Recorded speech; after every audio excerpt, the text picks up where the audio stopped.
చంద్రబాబు గారైనా, పవన్ కళ్యాణ్ గారైనా, జగన్మోహన్ రెడ్డి గారైనా ఎట్లయితే ప్రత్యేక హోదా గొంతు పిసికి చంపేశారో, ఈ ముగ్గురు నాయకులు ఆంధ్ర రాష్ట్రానికి నాయకులుగా ఉండి ఇప్పుడు ప్రత్యేక హోదా అన్న ఊసే లేదు వీళ్ళ నోట్లో నుండి.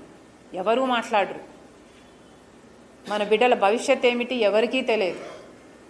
వాళ్ళ అధికారంలో ఉంటే చాలన్నట్టుగా వ్యవహరిస్తున్నారు. ఎలాగైతే ప్రత్యేక హోదాను చంపేశారో పోలవరం ప్రాజెక్టును కూడా చంపే కుట్ర జరుగుతుంది. ఏ ఒక్కరూ కూడా, వీళ్ళ ముగ్గురులో ఏ ఒక్కరూ కూడా ఫుల్ స్టోరేజ్ కెపాసిటీ 45 మీటర్లో మేము నడుపుతాము అన్న మగాడు లేడు.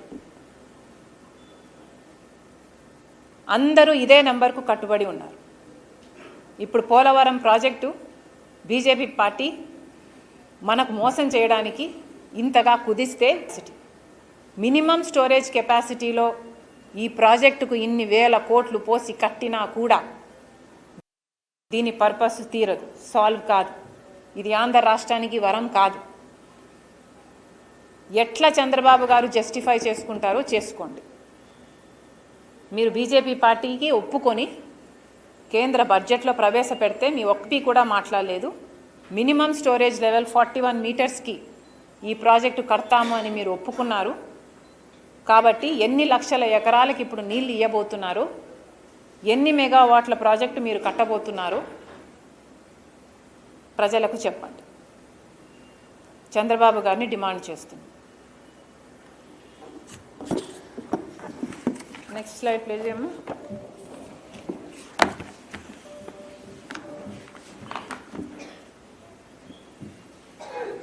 సో ఎందుకు కుదించారు అంటే, ఈ ప్రాజెక్ట్ హైటు బీజేపీ పార్టీ ఎందుకు కుదించిందో కూడా ఒక్క మాట ఎక్స్ప్లెయిన్ చేస్తాను నేను. కుదించడానికి కారణం ఏమిటి అంటే, ఇది 45 metres full capacity, full storage కెపాసిటీలో కనుక ఈ ప్రాజెక్ట్ రన్ అయితే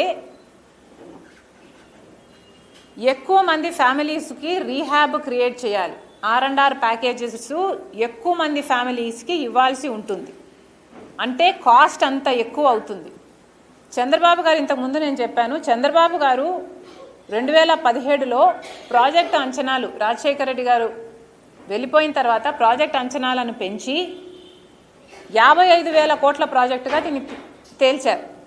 ఈ 55,000 కోట్లకు గాను 33,000 కోట్ల రూపాయలు R&R ప్యాకేజీ. అంటే కేవలం 22,000 కోట్లు మాత్రమే ప్రాజెక్టు కాస్ట్. అంటే ఈ ప్రాజెక్ట్లో R&R కాస్టే ఎక్కువ. Rehabilitation and resettlement for those affected, భూములు కోల్పోతున్న వాళ్ళు, ఇస్తున్న వాళ్ళు, వాళ్ళ రీహాబ్ 33,000 కోట్ల రూపాయలు R&Rదే. కాబట్టి ఎక్కువ స్టోరేజ్ కెపాసిటీ అయితే ఎక్కువ ఫ్యామిలీస్ ఎఫెక్ట్ అవుతాయి, ఎక్కువ కాంపన్సేషన్ ఇవ్వాలి. అదే ప్రాజెక్టు వాటర్ స్టోరేజ్ లెవెల్ని తగ్గిస్తే అన్ని ఫ్యామిలీస్ ఎఫెక్ట్ కావు.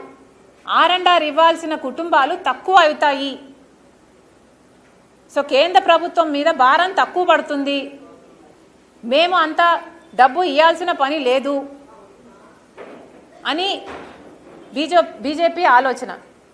ఇక్కడ చూస్తే ఆ 9th లైన్ చూస్తే హైలైట్ చేసింది, total number of affected families 41 మీటర్స్లో ప్రాజెక్టు కడితే 20,000 కుటుంబాలు,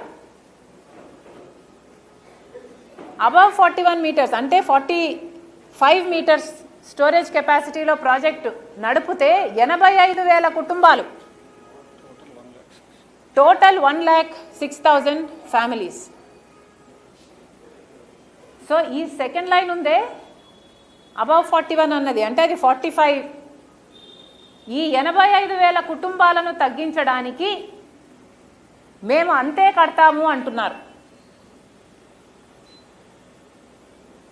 రాజశేఖర రెడ్డి గారు, చంద్రబాబు గారు అందరూ కలిపి ఆల్రెడీ రీహాబ్కి ఇచ్చేసిన కుటుంబాలు 11,000 కుటుంబాలు.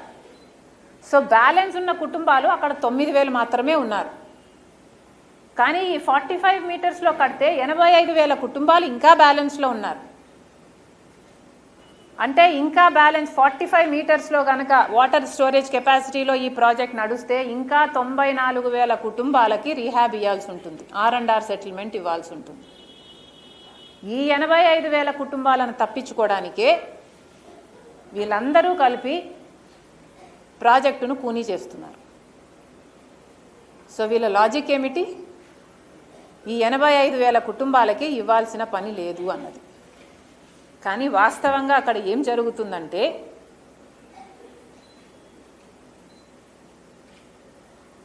మినిమం స్టోరేజ్ లెవెల్లో 41 మీటర్స్లో ప్రాజెక్ట్ రన్ చేస్తే ఎన్ని కుటుంబాలు ఎఫెక్ట్ అవుతున్నాయి? 20,000 కుటుంబాలు ఎఫెక్ట్ అవుతున్నాయి. అదే స్టోరేజ్ లెవెల్ ఎక్కువ అయితే 85,000 కుటుంబాలు ఎఫెక్ట్ అవుతున్నాయి. కానీ ఇక్కడ బేసిక్ ఆలోచన ఏమి ఆలోచన చేయటం లేదంటే వీళ్ళు కింద ప్రాంతం మునిగిపోతే పై ప్రాంతం వరకు నీళ్లు రాకపోయినా ఈ ఏరియా కట్ ఆఫ్ అయిపోతుంది. ఈ ఏరియా కట్ ఆఫ్ అయిపోతే ఈ పై ప్రాంతంలో ఉన్న ప్రజలు డైరెక్ట్గా అఫెక్ట్ అవ్వకపోయినా ఇండైరెక్ట్గా అఫెక్ట్ అవుతున్నారు. ఈ రోజుటి వరకు కూడా ఇవన్నీ ముంపు ప్రాంతంలో ఉంటాయి కాబట్టి వాళ్ళకు రోడ్లు లేవు, డ్రైనేజీలు లేవు. ఏ ప్రభుత్వం కూడా ఒక్క కార్యక్రమం కూడా వాళ్లకు చేయదు. క్రాప్ లోన్స్ రావు, సబ్సిడీస్ రావు, వాళ్ళకు ఏ ఒక్క లాభము జరగదు, జరగనివ్వటం లేదు.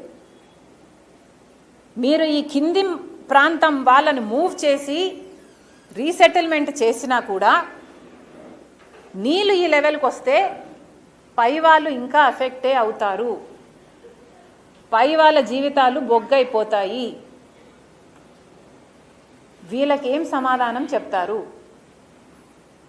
కేవలం వీళ్లకు R&R ప్యాకేజ్ ఇవ్వకుండా ఉండడానికి ఈ ప్రాజెక్టుని ఇలా కూనీ చేస్తున్నారు. వీళ్ళ జీవితాలే మీరు బొగ్గు చేయటం లేదు. ఆంధ్ర రాష్ట్రంలో 30 లక్షల ఎకరాలకు నీళ్ళు ఇచ్చే ప్రాజెక్టుని కూనీ చేసి ఆంధ్ర రాష్ట్ర ప్రజలకు కూడా మోసం చేస్తున్నారు. ఇంతకంటే వివరంగా ఎలా చెప్పాలో నాకు తెలియదు. దయచేసి ఇప్పటికైనా పోలవరం ప్రాజెక్టును యథావిధిగా చేయండి. బీజేపీ చేస్తున్న కుట్రలలో చంద్రబాబు గారు, పవన్ కళ్యాణ్ గారు సపోర్ట్ ఇస్తున్నారు. మీరు కూడా భాగం కాకండి.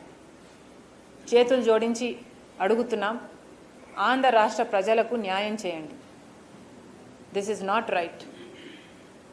ఆంధ్ర రాష్ట్ర ప్రజలు మీకు ఓట్లేస్తే మీరు గెలవడమే కాదు, బీజేపీ ప్రభుత్వాన్ని కూడా మీరు నిలబెడుతున్నారు. అలాంటప్పుడు బీజేపీ మనకు స్పెషల్ స్టేటస్ ఇవ్వలేదు, ఒక్క వాగ్దానం నిలబెట్టుకోలేదు. కనీసం ఇదన్నా పోలవరం ప్రాజెక్ట్ అయినా యథావిధిగా ఫుల్ స్టోరేజ్ కెపాసిటీలో కట్టాల్సిన బాధ్యత బీజేపీకి ఉంది.